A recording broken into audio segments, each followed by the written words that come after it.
नमस्कार दोस्तों, मैं अनुज वशिष्ठ आपका स्वागत करता हूं एसएससी बुलेट पे। आज हम सीजीएल 2023 का 14 जुलाई 2023 वाला शिफ्ट 2 का मैथ्स का क्वेश्चन पेपर करने वाले हैं। जैसा कि आपको इस सीरीज में मिलेगा, सारे के सारे 39 शिफ्ट्स के क्वेश्चन आपको यहाँ मिलेंगे। आज हम शिफ्ट 2 का क्वेश्चन नंबर 1 के साथ स्टार्ट करते हैं। तो ये सिंप्लीफिकेशन का क्वेश्चन है, क्वेश्चन नंबर 1। इसमें बोर्ड मास अप्लाई होगा। बोर्ड मास के हिसाब से सबसे पहले ऑफ ऑफ का मतलब होता है गुणा।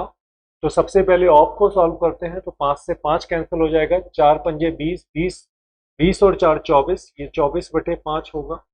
और नीचे अपॉन में 3 आ जाएगा, प्लस का 4/5 गुणा में 3/10, ये 5 बचेगा और ये आपका 2 आ जाएगा। तो इसे मैं 6/25 लिख सकता हूँ। और माइनस का 1/25 लिखा जा सकता है, 1/5 लिखा जा सकता है। और 1/5 का मतलब है कि अगर मैं इसको 3 से डिवाइड कर देता हूं तो ये 8 बचेगा। 25 कॉमन ले लूं तो 5 से 25 5 बार, 8 पंजे 40 हो जाएगा। उसके बाद 25 एक बार, 1 की 6 से गुणा तो 6 बन जाएगा। और माइनस का 5 पंजे 25 यानी कि 5, 6 में से 5 गया 1 40 में जुड़ेगा 41, 41/25 मेरा आंसर होगा। अगर मैं इसे मिक्स्ड फ्रैक्शन में करता हूं तो 25 एक बार जाएगा, 16 बचेगा, किससे बचेगा, 25 से बचेगा। तो आपका आंसर हो जाएगा एक सही 16/25। नेक्स्ट क्वेश्चन की तरफ चलते हैं। क्वेश्चन नंबर 2 है, 4 महिलाएं या 6 लड़के किसी काम को समान दिन में पूरा कर सकते हैं। इसका मतलब ये है कि 4 महिलाएं, 4 वीमेन, 6 बॉयज के बराबर। इसका मतलब ये है कि एक विमेन और एक बॉय की अगर मैं क्षमता का अनुपात देखूं तो ये 2 बार जा रहा है और ये 3 बार। तो एक महिला की क्षमता अगर 3 है, अगर एक महिला की क्षमता 3 है तो एक बॉय की क्षमता कितनी होगी, 2 होगी। एक महिला की क्षमता 3 है तो एक बॉय की क्षमता 2 होगी। यहाँ आदमी लिखा हुआ है, यहाँ बॉय कर देंगे या लड़का कर देते हैं। एक लड़का किसी काम को 60 दिन में कर सकता है, तो 5 महिलाएं मिलकर इस काम को कितने दिन में करेंगी। वेरी इजी क्वेश्चन है ये। हम कह सकते हैं कि अगर एक लड़का 2 क्षमता से काम कर रहा है तो 60 दिन में काम हो रहा है, यानी कि work is equal to efficiency into time. 2 efficiency के साथ 60 दिन का काम है, तो 5 महिलाएं कितनी इफिशियंसी के साथ काम करेंगी, 3 इफिशियंसी के साथ काम करेंगी। तो अगर 3 इफिशियंसी के साथ 5 महिलाएं काम कर रही है तो टोटल कितने दिन का काम होगा, 120/15, यानी कि 8 दिन का अपना काम रहेगा। Next question, question number 3 start करते हैं। 5 महिलाएं, 9 लड़कियां 9 दिन में 18,720 रुपए कमाती हैं। 9 महिलाएं, 16 लड़कियां 14 दिन में 52,080 कमाती है। तो 12 महिलाएं, 7 लड़कियां मिलकर 13 दिन में कितना कमाएंगी। ध्यान दीजिए, अगर ये 9 दिन में, ये 5 महिलाएं 9 लड़कियां 9 दिन में अगर 18,720 कमाती हैं तो एक दिन में कमाएंगी 2080, एक दिन में 2080 कमाएंगी। अगर ये 14 दिन में 52,080 कमाती हैं तो एक दिन में 14 तिया 42, 14 सत्ते 98, 2 बचा, 14 दूनी 28 और 0, एक दिन में 3720 कमाएंगी। तो मैं कह सकता हूं, अगर मैं एक वुमेन की, एक महिला की एक दिन की इनकम W और एक गर्ल की एक दिन की इनकम G मान लेता हूं, तो लिखा जा सकता है कि 5 वीमेन प्लस का 9 गर्ल्स इज इक्वल टू 2080। और 9 वीमेन प्लस का 16 गर्ल्स लिखा जा सकता है 3720, 3320। अब अगर मुझे वुमेन W की वैल्यू निकालनी है, यानी कि एक वुमेन की एक दिन की इनकम W निकालना है, तो मैं W को छुपा लूंगा और इन दोनों का मल्टीप्लीकेशन कर दूंगा। मैं इन दोनों का मल्टीप्लीकेशन कर रहा हूं और इनका डिफरेंस ले रहा हूं। जब मैं इसका इससे मल्टीप्लीकेशन करूंगा तो 3 नम 27, 27,000, 7 नम 63, 33,300 और 180 और 33,480 आ जाएगा। 33,480 माइनस का कर रहा हूं इन दोनों का। इस अगर मैं मल्टीप्लीकेशन करूंगा तो 16, 2000, 32,000, 32,000 और 1280 आ जाएगा 33,280, 33,280। और इसके अपॉन में क्या जाएगा, इसके अपॉन में जाएगा इसका मल्टीप्लीकेशन और इसके मल्टीप्लीकेशन का डिफरेंस। तो ये 16 पंजे 80, 9 नम 81, इसका मतलब डिफरेंस कितना आया है, 1 आया है। तो 81 माइनस का 80 आएगा। तो मैं कह सकता हूं कि W की वैल्यू कितनी आ गई, 200 आ गई। एक महिला एक दिन में 200 कमाती है। तो अब अगर मैं इस 200 की वैल्यू यहां रखता हूं तो 5 महिलाएं एक दिन में 1000 कमाएंगी। इस 1000 को इसमें से घटाऊंगा तो 1080 बचेगा, और 1080 को जब मैं 9 से डिवाइड करूंगा तो जी की वैल्यू आ जाएगी 120। यानी कि एक लड़की एक दिन में 120 कमाएगी। अगर एक लड़की एक दिन में 120 कमा रही है, ध्यान दीजिए, अब पूछा जा रहा है कि 12 वीमेन और 7 गर्ल, 12 वीमेन कितना कमाएंगी, तो 12 वीमेन एक दिन में 2400 कमाएंगे। 7 गर्ल एक दिन में कितना कमाएंगी, 120 के हिसाब से 840 कमाएंगी। अगर मैं दोनों को जोड़ देता हूं, दोनों को जोड़ता हूं तो मेरा आएगा 3240, और 3240 को अगर मैं 13 से गुणा करूंगा, ध्यान दीजिएगा, अगर मैं इसको 13 से गुणा करता हूं, इसको मैं 13 से गुणा करता हूं तो लास्ट में 2 आना चाहिए। लास्ट में 2 आने का मतलब ये है कि 3 चौक 12, लास्ट में 2, तो ये ऑप्शन 4 ही मेरा आंसर होगा। पी क्यू से 2 गुना अधिक कुशल है। पी क्यू से 40 दिन कम में किसी काम को पूरा करने में सक्षम है। एक साथ काम करते हुए उनके द्वारा लिए गए कुल दिनों की संख्या कितनी है। ध्यान दीजिए, अगर मैं पी और क्यू की इफिशियंसी चेक करूंगा तो पी और क्यू की इफिशियंसी कितनी है। पी की इफिशियंसी अगर 2 है तो इसके रिस्पेक्ट में क्यू की इफिशियंसी कितनी है, 1 है। तो अगर इनकी इफिशियंसी का रेशियो 2 और 1 है तो इनके लिए द्वारा लिए गए टाइम का रेशियो कितना होगा, इनके द्वारा लिए गए टाइम का रेशियो होगा 1 और 2।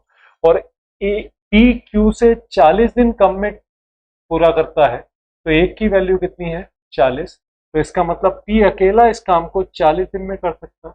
तो अगर 2 इफिशियंसी से, मुझे पता है इफिशियंसी इंटू टाइम बराबर वर्क होता है, 2 इफिशियंसी से अगर कोई काम 40 दिन का है तो दोनों मिलकर अगर इस काम को करेंगे तो इनके द्वारा लिए गए दिनों की संख्या, तो दोनों मिलकर करेंगे तो 2 इफिशियंसी प्लस एक इफिशियंसी का मतलब है कि 80 काम अगर 3 इफिशियंसी से किया जाए तो ये काम किया जाएगा 26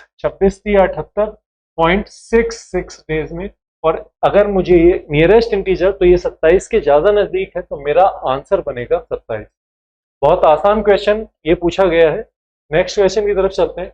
एक्स और वाई किसी काम को 9 और 36 दिन में पूरा कर सकते हैं। एक्स काम करना शुरू करता है और वो अल्टरनेट डेज पर बारी बारी से काम करते हैं। अल्टरनेट डेज का मतलब यह है कि अगर एक्स काम करेगा तो वाई नहीं करेगा, और वाई काम करेगा तो एक्स नहीं करेगा। तो आप चेक कर लीजिए, एक्स और वाई अगर 9 और 36 डेज में पूरा काम कर सकते हैं तो टोटल काम मैंने 36 मान लिया, तो एक्स का एक दिन का काम हो गया 4 और वाई का एक दिन का काम हो गया 1। तो ध्यान दो, अगर मैं इनके 2 दिन की बात करता हूं तो टोटल 5 काम मुझे मिल जाएगा। 4 काम एक्स करेगा और 1 काम वाई करेगा। पहले एक्स काम करेगा, फिर वाई करेगा, 4 और 1 5। तो मतलब 5 वर्क लेने के लिए, 5 वर्क के लिए मुझे कितने दिन चाहिए, मुझे चाहिए 2 दिन। 5 वर्क के लिए 2 दिन चाहिए।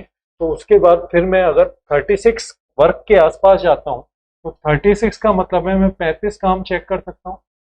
35 वर्क के लिए मुझे 7 से गुणा करनी पड़ेगी, तो मैं इसमें भी 7 से गुणा कर देता हूं, तो मुझे कितने दिन चाहिए होंगे, 14 डेज चाहिए होंगे। अब ध्यान दीजिए, अल्टरनेट वर्क में, अल्टरनेट डेज में जो पहले काम करता है वो हमेशा ऑड डेज पर आता है, और जो बाद में काम करेगा वो हमेशा इवन डेज पर आएगा। जैसे एक्स 1 3 5 7 9 पर आएगा, वाई 2 4 6 8 10 पर आएगा। तो मैं कह सकता हूं कि अगर 35 काम पूरा हो चुका है 14 दिन में, तो 15वें दिन काम करने एक्स आएगा, और एक्स एक दिन में 4 काम कर देता है, तो 1/4 एक काम करने के लिए इसे कितने दिन लगेंगे। तो आप कहोगे कि सर एक काम करने के लिए इसे 1/4 दिन और लगेंगे, तो मेरा आंसर आ जाएगा 14 सही 1/4।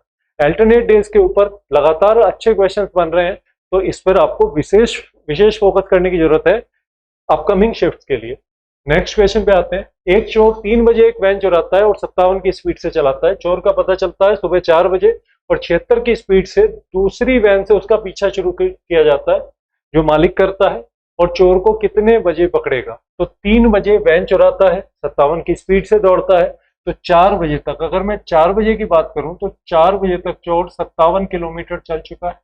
अब पीछा करने के केस में ये 57 की स्पीड से चला रहा है, ये 76 की स्पीड से चला रहा है। इसका मतलब पीछा हमेशा रिलेटिव स्पीड से किया जाता है, और रिलेटिव स्पीड जब दोनों लोग सेम डायरेक्शन में मूव कर रहे हैं तो रिलेटिव जो स्पीड होगी वो होगी, इन दोनों का डिफरेंस कितना आएगा, 19 किलोमीटर प्रति घंटा।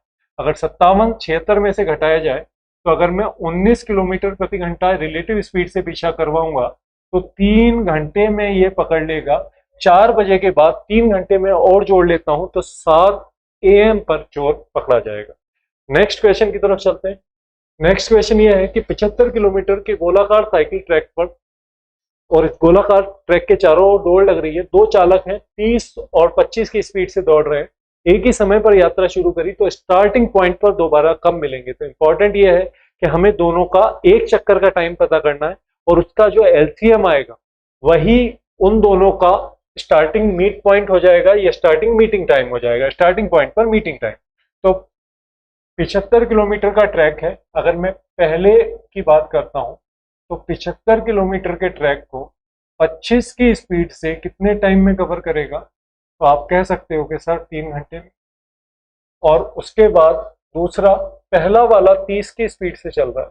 चलिए, तो पहले वाला अगर 30 की स्पीड से चल रहा है तो पहला वाला 30 की स्पीड से चल रहा है, तो 30 की स्पीड से 75 किलोमीटर को कितनी देर में करेगा, तो आप कह सकते हैं कि सर 2.5 घंटे में कर देगा। 30 दूनी 60 और 15 और 2.5 घंटा।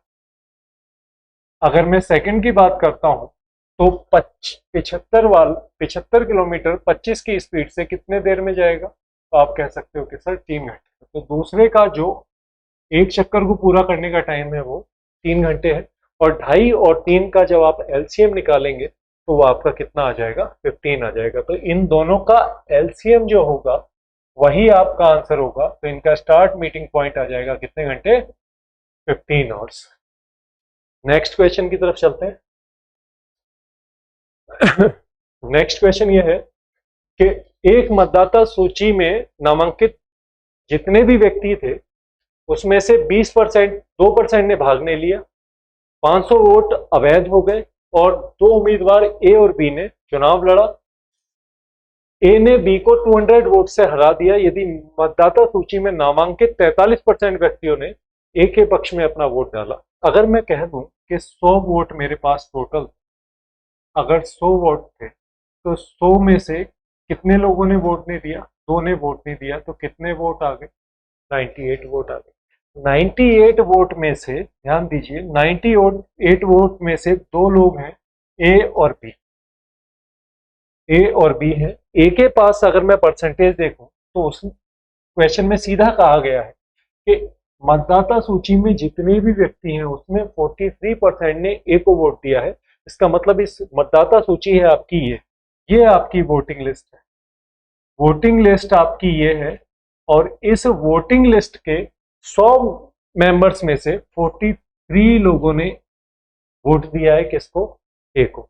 तो 40, अगर मैं टोटल 100% मान लूं तो 98% ने वोट दिया, 98% में से 43% ने से, तो आप कह सकते हो कि सर 43% 98 में से निकाल दिया तो कितना बचा, 55% बचा। 55%, अब 500 लोगों ने वोट अवैध हो गए तो वो भी इसमें से कटेगा। उसके बाद अगर मैं ये चेक करता हूं कि इन दोनों के बीच में हार जीत का अंतर कितना है, तो इन दोनों के बीच में जो हार जीत का अंतर है वो 200 का है। तो अगर मैं इसमें से इसके वोट घटा देता हूं तो 200 आ जाएंगे। तो ध्यान दीजिए, अगर मैं इसमें से इसके वोट घटा देता हूं तो 200 आ जाएंगे। तो 43% में से 55% घटाया तो माइनस का 12% हो जाएगा। माइनस का 12% प्लस का कितना, 500, और बराबर कितना है, 200। तो 12% की वैल्यू कितनी आ जाएगी, 12% की वैल्यू आ जाएगी 300। अगर 12% की वैल्यू 300 है तो 1% की वैल्यू कितनी, 25 आ जाएगी। और 1% की वैल्यू 25, तो टोटल 100% की वैल्यू आ जाएगी बच्चों 2500। और 2500 में वो पूछ रहा है कि कितने लोगों ने वोट दिया, तो इसमें से 2% निकाल दीजिए। 2% होता है 50, अगर आप निकाल देंगे तो 2450 आपका आंसर हो जाता है। तो ये बहुत ही अच्छा क्वेश्चन था, बेसिक कैलकुलेशन वाला क्वेश्चन था। चलिए नेक्स्ट क्वेश्चन की तरफ चलते हैं। नेक्स्ट क्वेश्चन ये कहता है कि रहीम की आयु उसकी पुत्री की वर्तमान आयु सविता की वर्तमान आयु का 5 गुना है। 7 साल बाद रहीम की आयु सविता की आयु से 3 गुनी होगी, तो रहीम की वर्तमान आयु कितनी। इस क्वेश्चन को 2 तरीके से किया जा सकता है। एक तो बिल्कुल बेसिक पैटर्न है और दूसरा पैटर्न ये है कि रेशियो का मतलब ये है कि अगर आज रहीम की आयु उसकी पुत्री की वर्तमान आयु से 5 गुना है, तो इसका मतलब यह है कि आज रहीम की आयु 5 के मल्टीपल में होगी। अगर कोई चीज 5 गुना है, इसका मतलब उसमें 5 अवेलेबल है। तो मैं यहाँ चेक करूंगा कि कौन सा ऑप्शन ऐसा है जिसमें 5 अवेलेबल है। हाँ जी, सारे ऑप्शंस में 5 है। आज से 7 साल बाद रहीम की आयु सविता की 3 गुनी होगी। अगर मैं रहीम की आयु में 7 साल जोड़ देता हूं तो रहीम की आयु 3 के मल्टीपल में पहुंच जाएगी। तो रहीम की वर्तमान आयु अगर मैं 45 मान लूं और इसमें मैं 7 जोड़ देता हूं तो कितना आ जाएगा? 52। 3 से नहीं कट रहा। 7 जोड़ देता हूं तो 42, 3 से कट रहा है। 7 जोड़ देता हूं तो 47, 3 से नहीं कट रहा। 7 जोड़ देता हूं तो 37, ये 3 से नहीं कट रहा। इसका मतलब ऑप्शंस अगर मैं एलिमिनेट करूं तो ये क्वेश्चन 2 मेरा आंसर आ जाएगा। ऑप्शन 2 मेरा आंसर है, क्योंकि 7 साल बाद सिर्फ यही ऑप्शन है जो 3 का मल्टीपल है या 3 से डिविजिबल है। अगले क्वेश्चन की तरफ बढ़ते हैं। क्वेश्चन यह है, एक दुकानदार 940 ग्राम वाट का उपयोग कर रहा है और 4% लाभ पर भी बेच रहा है। मतलब अगर उसके पास 1000 ग्राम चीज है, 1000 ग्राम चीज को सबसे पहले वो 4% प्रॉफिट ले रहा है। तो इसका मतलब ये हुआ कि 1000 ग्राम चीज के वो 1040 ग्राम के पैसे ले रहा है और तोल के भी कम दे रहा है। कितना? 940। तो इसका मतलब ये है कि उसका जो कॉस्ट आया वो 940 है और जो उसने ग्राहक से पैसे लिए वो 1040 लिए। तो कहा जा सकता है कि उसका प्रॉफिट परसेंटेज क्या होगा। तो अगर मैं इनका रेशियो देखूं तो 94 और 104, यानी कि उसका 10 प्रॉफिट आया। कितने पर? 94 पे प्रॉफिट आया। तो उसकी प्रॉफिट परसेंटेज बनेगी 94 कॉस्ट पर 10 का प्रॉफिट है इंटू 100%। तो 1000 बटे 94 आपका आंसर आ जाएगा 1000, या आप इसे कर सकते हैं 47 और अपॉन में कितना? 500 अपॉन में 47। तो 47 कम 47, 3 बचेगा, 1 जीरो और 10 पॉइंट, तो 300 हो जाएगा। तो 6 टाइम जाएगा, तो 6 आपका इसमें ही है। तो 10.64% लगभग आपका आंसर आ जाएगा। क्यों? 47 कम 47, 1 बचा, 10 हो गया, 1 जीरो और लगाया तो 100 हो गया। 3 बचा, 3 में 1 जीरो और लगाया तो 30 हो गया। उसके बाद फिर 1 जीरो लगाने के लिए जीरो के बाद पॉइंट लगाएंगे तो 300 हो गया। अब 47 को मैं 6 से गुणा करूंगा तो 4 छंग 24, 7 छंग 42, 282 आएगा। तो 10.6 से चीज स्टार्ट होगी और यहां से आगे की कैलकुलेशन करने की जरूरत नहीं है। 10.64% ही मेरा आंसर होगा, क्योंकि ये चीज मुझे ऑप्शन में दिखाई दे रही है। अगेन मैं कहूंगा कि अननेसेसरी कैलकुलेशन नहीं करनी है। एक इलेक्ट्रॉनिक स्टोर का मालिक है, क्वेश्चन नंबर 11 पे आते हैं, 20% और 25% की 2 क्रमिक छूट देता है और स्टोर में एक रिवार्ड पॉइंट योजना है जो ग्राहक को स्टोर से पिछली खरीदारी पर ग्राहक के खाते में जमा किए गए प्रत्येक एक रिकॉर्ड पॉइंट पर पॉइंट 10 की 10 पैसे की मुफ्त खरीदारी करने में सक्षम बनाती है। यानी कि 1 पॉइंट 10 पैसे की मुफ्त खरीदारी कराएगा, या अगर वो 100 रुपए की चीज खरीद रहा है और उसके पास 1 पॉइंट है तो वो जो चीज वो खरीद रहा है उसके लिए 99.90 पैसे की रहेगी, क्योंकि हर एक पॉइंट जो उसके पास है वो उसे 10 पैसे की बचत कराने के योग्य बना रहा है। तो ग्राहक एक लैपटॉप खरीदने का फैसला करता है जिसकी कीमत है 72,000 रुपए और उसके बाद उसके पास है 2850 रिवॉर्ड पॉइंट है। ध्यान दीजिए, एक तो वो 25% और 20% की 2 डिस्काउंट दे रहा है, उसके बाद फिर 2850 रिवॉर्ड पॉइंट है। तो दोनों चीजें अप्लाई करने के बाद जो कीमत बचती है वो लैपटॉप का बिक्री मूल्य होगा। तो आप हम इसे 2 तरीके से कर सकते हैं कि 72,000 रुपए हैं, 72,000 रुपए को अगर 20% का पहला डिस्काउंट है, 20% का मतलब है 1/5, मतलब 5 की चीज 4 में जा रही है। उसके बाद 25% का डिस्काउंट है, 25% का मतलब है 1/4, इसका मतलब 4 की चीज कितने में जा रही है? 3 में जा रही है। तो 4 से 4 कैंसिल हो जाएगा। 5 5 का मतलब है ये आपका आ जाएगा कितना? 14,400, और इसको अगर मैं 3 से गुणा करता हूं तो 43,200 बन जाएगा। ध्यान दीजिए, अगर 5 की का डिवीजन है तो मैं 2 से नीचे गुणा करूंगा 2 से ऊपर गुणा करूंगा, 72 में 2 से गुणा करूंगा।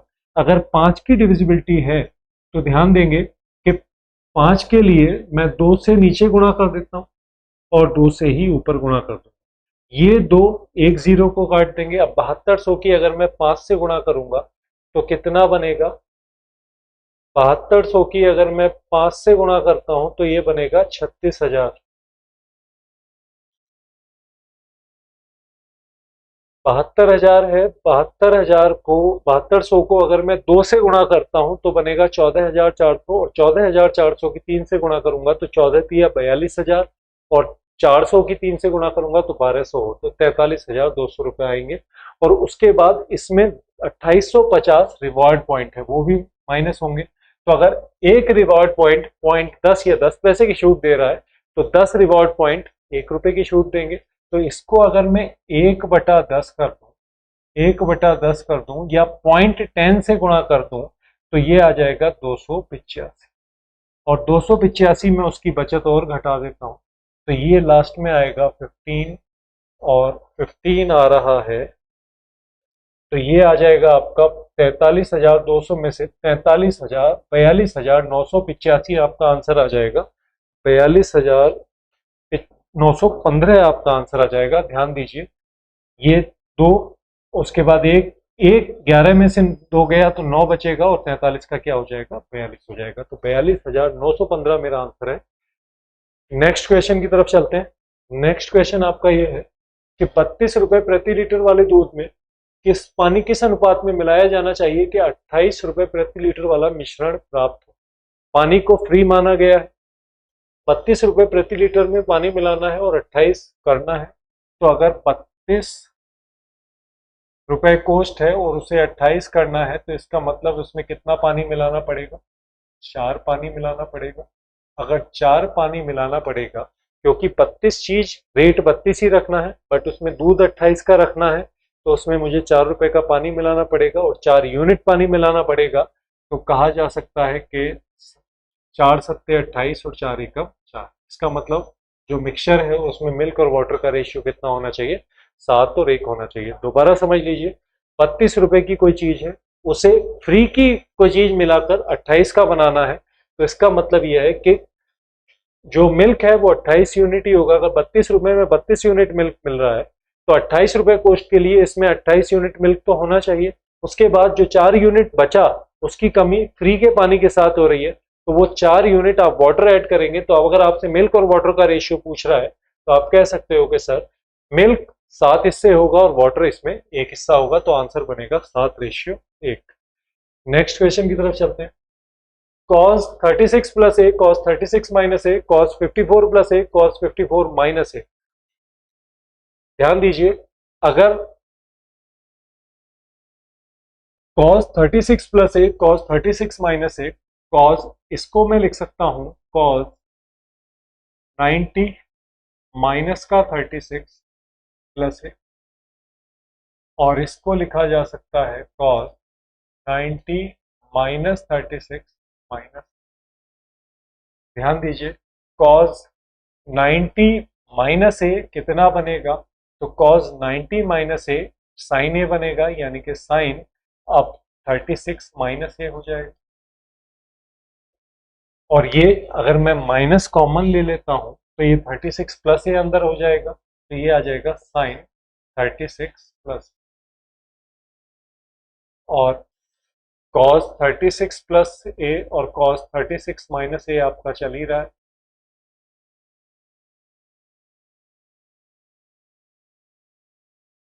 cos ए cos बी प्लस साइन ए साइन बी, फार्मूला होता है cos ए माइनस बी का, cos ए cos बी प्लस का साइन ए साइन बी, फार्मूला होता है cos ए माइनस बी का। तो आप इसे कर सकते हैं cos ए ये और बी ये, तो 36 प्लस का ए माइनस का 36 और माइनस माइनस, तो ये बन जाएगा आपका cos 2।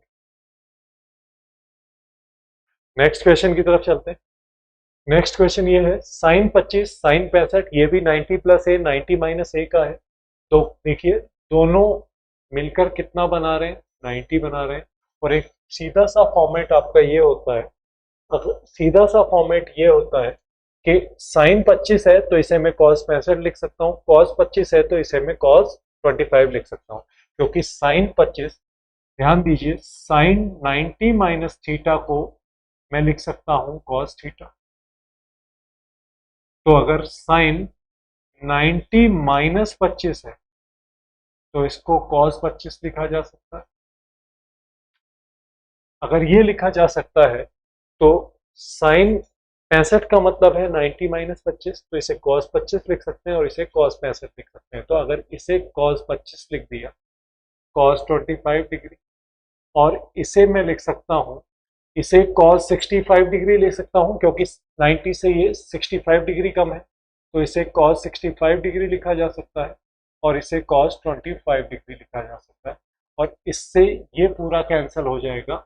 तो आप कह सकते हैं आपका आंसर कितना आएगा, 0 आएगा। बहुत अच्छा क्वेश्चन था। किसी घन का कुल पृष्ठ क्षेत्रफल है 24 वर्ग इकाई, तो मैं कह सकता हूं कि घन का जो कुल पृष्ठ क्षेत्रफल बनता है वो बनता है 6a², जहां a जो है वो इस घन की साइड है। 6a² अगर 24 के बराबर है तो a² की वैल्यू कितनी आ जाएगी, 4 आ जाएगी, और a की वैल्यू कितनी आ जाएगी, 2 आ जाएगी। तो घन का आयतन कितना बनेगा, तो घन का आयतन 2 का क्यूब हो जाएगा। किसी भी घन का आयतन a क्यूब होता है तो 2 क्यूब कितना बनेगा, 8 क्यूब। ये मेरा आंसर है।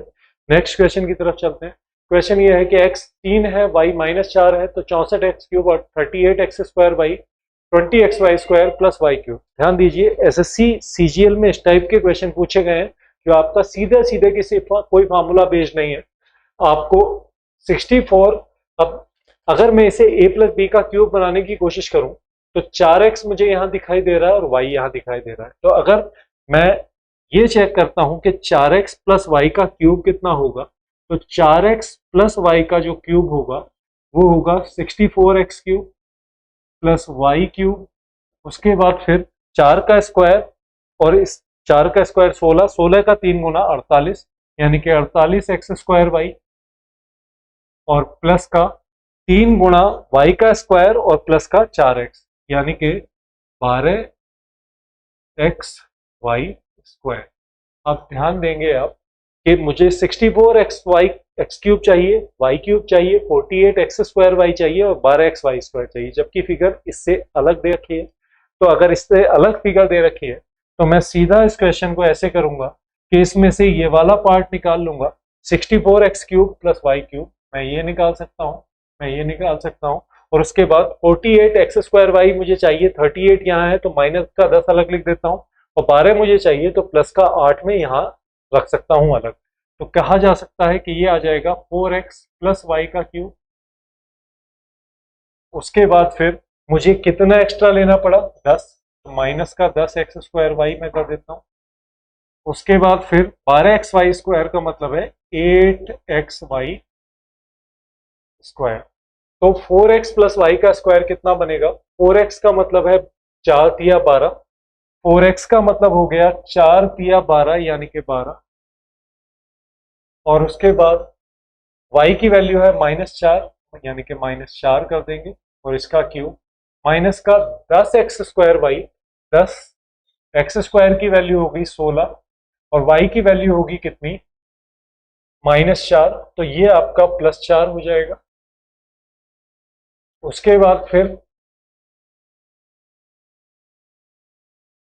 8x की वैल्यू कितनी होगी, 3, और y² की वैल्यू होगी कितनी, 4 चौक 16, तो ये बन जाएगा 12 में से 4 गया 8, 8 का क्यूब कितना 512, 16 चौक 64, 640, और साथ में 8 तिया 24, 16 तिया 48, 48 दूनी 96, और 96 का 4 गुना और करेंगे तो 96 का 4 गुना का मतलब है 484 बनेगा, क्योंकि मैंने 100 बेस ले लिया, और 512 प्लस का 4, अब 500, 600, 1100, 1100 और 400, 1500, 52, ये करीब आपका आंसर 1700 पे जा रहा है। तो आपका आंसर होगा कितना, 84 और 40 124, 124 और 12 136, 136 और 500 और 600 1100, 1636 मेरा आंसर बनेगा।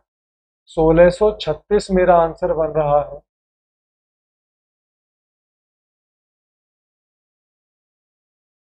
ऑप्शन में नहीं है, तो ऐसा हो सकता है ऑप्शन कुछ मिसिंग हो, या इसे 1636 कर लीजिए, ये मेरा आंसर हो जाता है।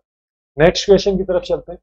नेक्स्ट क्वेश्चन ये है, A plus B plus C अगर इतना है तो 0 है, तो A cube plus B cube plus C cube बराबर 3abc होता है। ये तो फॉर्मूला बेस्ड क्वेश्चन आ गया। नेक्स्ट क्वेश्चन की तरफ चलते हैं। साइक स्क्वायर 54 माइनस कॉट स्क्वायर 36। मुझे पता है कि अगर मैं कॉट थीटा को लिख सकता हूं tan 90 minus theta, cot theta को tan 90 माइनस थीटा लिख सकता हूं, तो सेक स्क्वायर 54 अगर है, अगर सेक स्क्वायर 54 है, तो मैं सेक स्क्वायर 54 को ऐसे ही लिखकर tan स्क्वायर 36 को मैं कॉट स्क्वायर 36 को tan स्क्वायर 90 माइनस 36 यानी कि 54 लिख सकता हूं, क्योंकि कॉट 36 को tan 90 माइनस 36 लिखा जा सकता है। कॉट 36 को tan 90 माइनस 36 लिखा जा सकता है, और tan 90 माइनस 36 होगा 54। तो sec square theta minus tan square theta 1 होता है, तो ये पूरा 1 आ गया, प्लस 3/2 साइन स्क्वायर 37 और कॉस स्क्वायर 37। कॉस स्क्वायर 37 का मतलब कॉस स्क्वायर सेक स्क्वायर 53, तो सेक स्क्वायर 53 को क्या लिखा जा सकता है? मुझे पता है कि सेक स्क्वायर 53 को कॉसेक स्क्वायर 37 लिखा जा सकता है। ध्यान दीजिए, सेक स्क्वायर 53 को लिखा जा सकता है सेक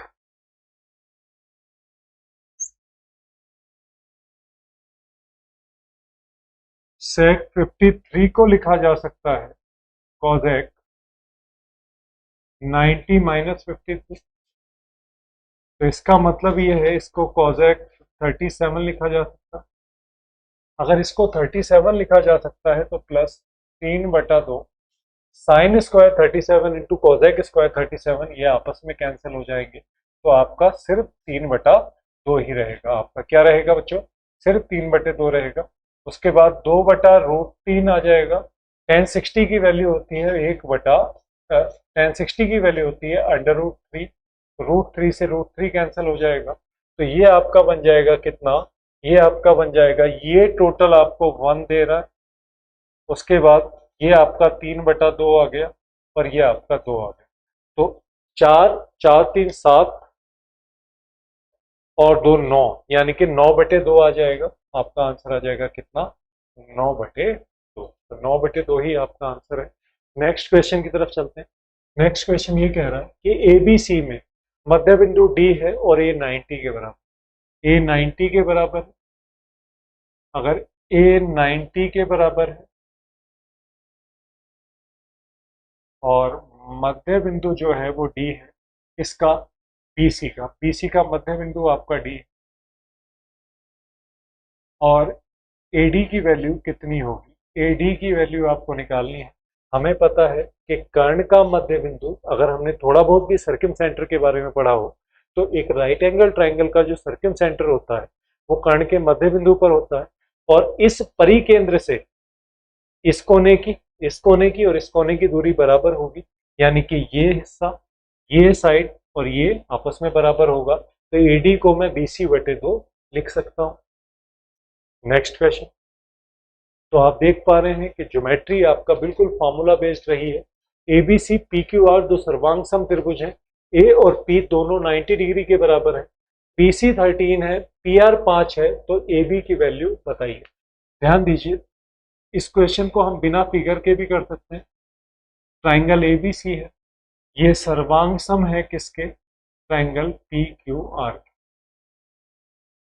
अब हमें इतना पता है कि अगर किसी ट्राइंगल की बात करते हैं, तो अगर मुझे इस एंगल को मैं छुपा लूं तो इसके सामने वाली साइड मिलेगी, तो यहाँ इस एंगल के साथ छुपा लूं तो इसके सामने वाली साइड मिलेगी, यानी कि ए एंगल, अगर ये सर्वांग सम है तो ए एंगल P के बराबर होगा, B Q के बराबर होगा और C R के बराबर होगा। तो अगर A 90 है और P 90 है, तो इसके सामने वाली साइड कर्ण होगी या हाइपोटेन्यूस होगी, यानी कि BC आपका कितना हो जाएगा? 13 हो जाएगा। अगर BC आपका 13 तो QR भी आपका 13 हो जाएगा। तो BC 13 है तो QR भी 13 है। PR आपका दे रखा है 5, यानी कि परपेंडिकुलर या बेस आपका 5 दे रखा है। तो बेस और परपेंडिकुलर आपसे PQ की वैल्यू निकालेगा। तो हमें पता है, हर एक बच्चे को पता है कि 5, 12 और 13 एक पाइथागोरस ट्रिपलेट होती है, जिसमें मुझे हाइपोटेनस दे रखा है, एक परपेंडिकुलर या बेस दे रखा है, तो अदर साइड की वैल्यू होगी 12 सेंटीमीटर। नेक्स्ट क्वेश्चन की तरफ चलते हैं। नेक्स्ट क्वेश्चन ये है कि 7 और 112 के बीच में माध्यानुपात क्या है या समानुपाती माध्य क्या है। तो मुझे पता है कि ये निकालने के लिए, मीन रेशियो निकालने के लिए मुझे दोनों संख्याओं की आपस में गुणा करनी होती है और अंडर रूट करना होता है। तो 16 सत्ते 112 और ये 16 को बाहर निकालेंगे तो 4 और 7 गुणा 7 को बाहर निकालेंगे तो 7, आंसर बनेगा 20। नेक्स्ट क्वेश्चन, क्वेश्चन ये है 4 वर्ष के लिए 500 रुपए और 2 वर्ष के लिए 700 रुपए पर समान ब्याज दर पर साधारण ब्याज मिलाकर 280 है, तो ब्याज दर क्या है। इस टाइप के क्वेश्चंस को करने का सीधा और आसान तरीका ये है कि आप रेट को 1% मान लीजिए। रेट 1% मान ली तो आप बताइए कि 500 रुपए पर 1% रेट से 4 साल का ब्याज कितना बनेगा। तो 4 साल का ब्याज बनेगा आपका कितना, 20 रुपए। दूसरा केस, अगर 700 रुपए है और 700 रुपए पर 1% में रेट ले लेता हूं। 700 रुपए पर, देखिए आप इस क्वेश्चन को यहीं से कर सकते हैं, आपको कुछ भी लिखने की जरूरत नहीं है। 500 रुपए पर आप अपनी तरफ से रेट मान लीजिए कितना, 1%। अगर हमने रेट 1% मान ली तो 1 साल के लिए ब्याज कितना बनेगा सर। 1 साल के लिए ब्याज बनेगा 5 रुपए। 1 साल के लिए ब्याज बनेगा 5 रुपए और 4 साल के लिए ब्याज बनेगा कितना, 20 रुपए। 700 रुपए पर अगर मैं 1% रेट मानता हूं तो 1 साल के लिए ब्याज बनेगा 7 रुपया, तो 2 साल के लिए ब्याज बनेगा 14 रुपया, यानी कि 14 रुपया। तो टोटल आपके हिसाब से या हमारे हिसाब से टोटल ब्याज कितना बन रहा है, 34।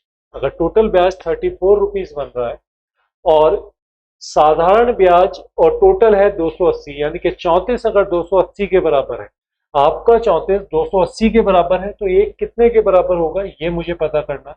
34 अगर 280 के बराबर है तो एक की वैल्यू कितनी होगी, 280 बटे में 34। तो लिखा जा सकता है इसको, 34 कितनी बार जाएगा, 3 से 7 बार करेंगे तो 3 सत्ते 21 और 3 अट्ठे 8 बार भी कर सकते हैं, 3 अट्ठे 24, 4 अट्ठे 32, 272, यानी कि 8 प्लस में आंसर जाना चाहिए। 8 सही 14/17 मेरा आंसर होगा, क्योंकि 34 को मैं 8 बार गुणा करूंगा तो 280 के नजदीक आएगा। तो आप देखिए आपने इस क्वेश्चन में क्या किया कि रेट को आपने 1% मान लिया। जैसे ही रेट आपने 1% माना तो 500 रुपए पे 1% रेट के हिसाब से ब्याज बना 5 रुपया, 2 साल का ब्याज बना, 4 साल का ब्याज बना 20 रुपया, 700 पे 1 साल का ब्याज बना 7 रुपए, 2 साल का ब्याज बना 14 रुपए, टोटल ब्याज आपका 34। जो चीज आपके हिसाब से 34 है उसके हिसाब से 280 है, तो आइए आपका जो एक है उसके हिसाब से कितना होगा, 8 सही 4/17 होगा। इस टाइप के क्वेश्चन करने का ये सबसे बेस्ट तरीका है। नेक्स्ट क्वेश्चन की तरफ चलते हैं।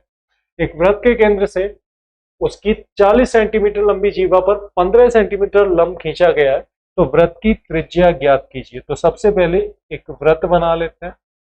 वृत्त ये है, ये वृत्त है, उसके बाद ये जीवा है और फिर आपका सेंटर आ जाएगा। ये सेंटर है, इस सेंटर से इस पर परपेंडिकुलर डाला गया है। ध्यान देंगे बच्चों, मुझे दो चीजें पता होनी चाहिए। पहला तो ये कि जीवा से, अगर सेंटर से जीवा पे परपेंडिकुलर डाला जाता है या कोड पर परपेंडिकुलर डाला जाता है तो ये परपेंडिकुलर इसको 2 बराबर भागों में विभाजित करता है। तो 15 सेंटीमीटर लंबा परपेंडिकुलर डाला गया है और 40 सेंटीमीटर लंबी जीवा है। तो अगर 40 सेंटीमीटर लंबी जीवा है तो टोटल अगर ये 40 है तो ये 20 हो गए और ये कितना हो जाएगा, 20 हो जाएगा। एक जीवा है जो टोटल 40 सेंटीमीटर लंबी है, अगर मैं इस पर सेंटर से परपेंडिकुलर डाल रहा हूं तो इसको 2 बराबर हिस्सों में डिवाइड करेगी। 40 ये 20 तो ये 20, और इस परपेंडिकुलर या लंब की लंबाई कितनी है, 15 है। तो एक 15 एक 20, तो पाइथागोरस ट्रिपलेट मुझे पता है। अगर पाइथागोरस ट्रिपलेट में अप्लाई करूंगा तो ये आपका कितना हो जाएगा, 25 हो जाएगा। तो आपकी रेडियस जो आ गई वो कितनी आ गई, 25 सेंटीमीटर आ गई। क्लियर है। नेक्स्ट क्वेश्चन की तरफ चलते हैं।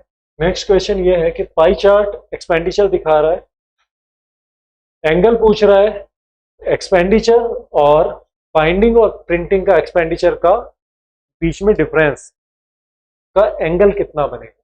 तो ये बाइंडिंग आपका, बाइंडिंग ब्लू में है, बाइंडिंग अगर आपकी ब्लू में है तो मैं कह सकता हूं कि बाइंडिंग का जो खर्चा है वो बाइंडिंग टोटल 25% है, और जो प्रिंटिंग है, बाइंडिंग और प्रिंटिंग के बीच में डिफरेंस देखना है तो प्रिंटिंग आपका 30% है। तो इसका मतलब 5% आपको निकालना है।